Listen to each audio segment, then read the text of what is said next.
This is the point in the program that I introduce our guest analyst, who will give us her personal take on the big news of the day. And tonight I'm joined in the studio by the journalist, political affairs commentator and a Rise News analyst, Dr. Constance Ikokwu. Thank you very much indeed for coming in. Pleased to be here. So, briefly, what's your reaction to today's Supreme Court decision? Well, emotions are raw. Right, in both camps. And it has been an expedition, a very rough one, and we have come to the end of the road, so to speak. And I don't think there's any other time in the history of the country where we've hit lows, historic lows politically. And the scars that have been inflicted during this period are deep. And I think you can see that in the two guests that you had previously, each, vigorously debating for their own camps. And so now we have a president, substantive president, and we have to move forward from here. Where do we go from here? The president has said that justice has been served. His opponents say, no, the criminal capture of the state is complete, and it is a sad day for democracy in the country. And he has also alluded to the fact that he wants Nigerians to come together and work together. I mean, it's easy to say that. You're not going to get that going or moving just by talking, mere talk. You have to really act accordingly. But obviously the other side have to also be willing to work with you. Yeah, so you have to show that you are the leader, you have the power, you have to wield the victory magnanimously.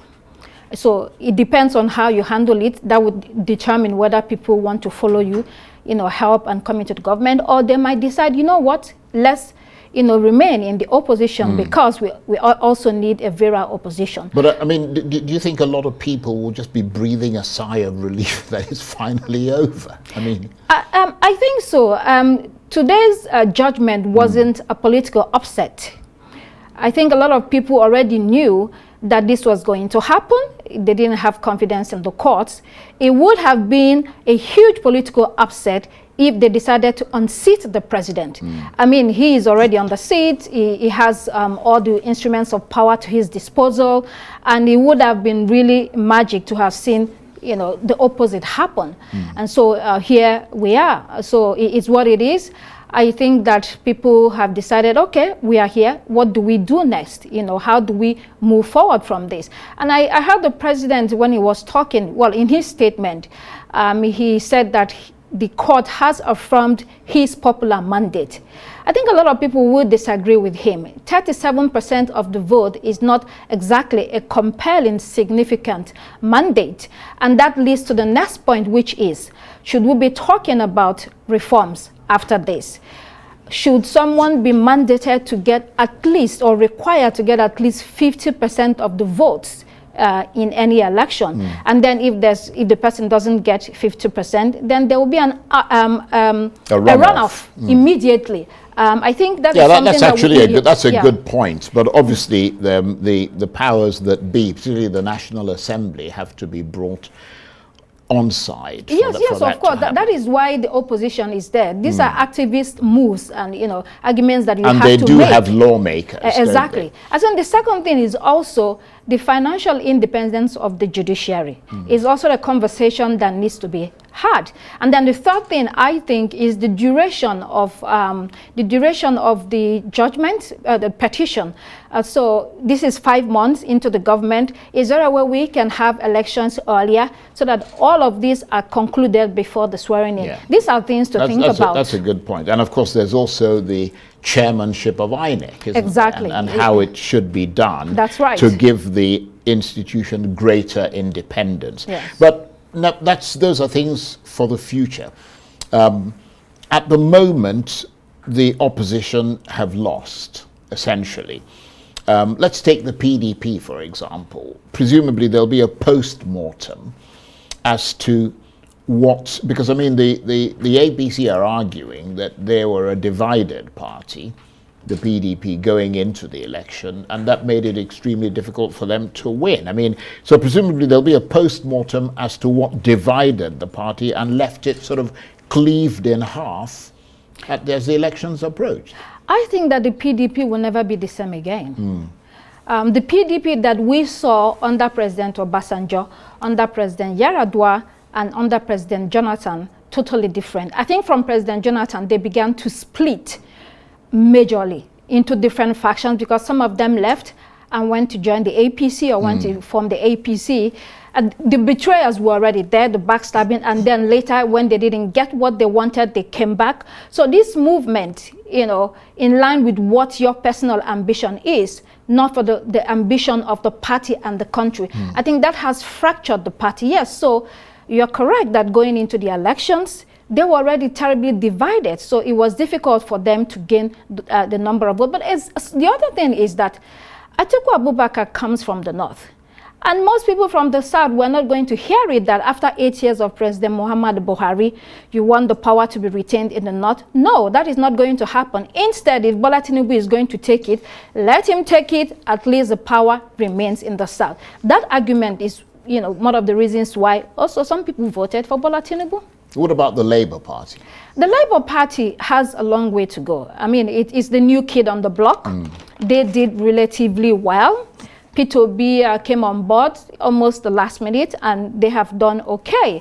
So the point down there then for them is, do we want to continue as an opposition party? Are we really activists in the real sense and in the spirit? So are we going to run the long haul? Politics is a difficult game, especially in Nigeria. Some people lose, some people win. Some people have been beaten thoroughly several times before they eventually won. So you have to be ready to fight for country, not just for yourself. So Labour Party, they have all the cards in front of them. In fact, a lot favors them. So it would depend on whether they want to really be an opposition, and they can work towards that. But I mean, I know you're not a lawyer, but you are an analyst, and you keep an eye on these things. You were obviously following the Supreme Court judgment today. I mean, the reaction from the opposition seemed like surprise that, you know, that they, I mean, we saw a statement from the PDP saying they were appalled by the judgment. We also saw the Labour Party. I mean, do they have a point, not from a media or anecdotal sort of point of view, but in terms of the merit of the case and the evidence they submitted and the quality of their legal arguments? So I think sometimes when you listen to press conferences, it's just mere talk. Politicians and the parties will go ahead and do what they intend to do. So I think the parties are already preparing for 2027, but they have to give a statement. It depends on who writes the statement. It might be a great person that knows what they're doing or not. I think that they already knew that they were not going to win this case because people thought that the judiciary is not exactly independent and is in the pocket. Yeah, but what about the quality of their arguments and the weight of the evidence they submitted? So they would say they did their best, like you listened to Kenneth Okonkwo said that the lawyers of the Labour Party have done their best, but the judges have to make a decision. And some of the points they raised were thrown out. The judges have the final say, and so they think that they gathered their evidences. But the other thing also is that because of time limit, I think there were some evidences they were unable to present to the court. And that's also what we have to discuss about time limit. But obviously that's not the fault of the Supreme Court. They can only assess the evidence you've given to them. No, it's not. This is about electoral reform then, and broadly the discussion about democracy and how people can have confidence that we're actually practicing something that is really credible and that is in their interest, and that represents them as well. Very good points. Constance, thank you very much indeed. Dr. Constance Ikokwu is a journalist, political affairs commentator, and Arise News analyst. That's it for this edition of Arise Prime Time. Join us again tomorrow from me and the entire team here in Abuja. Bye-bye, and thank you for watching.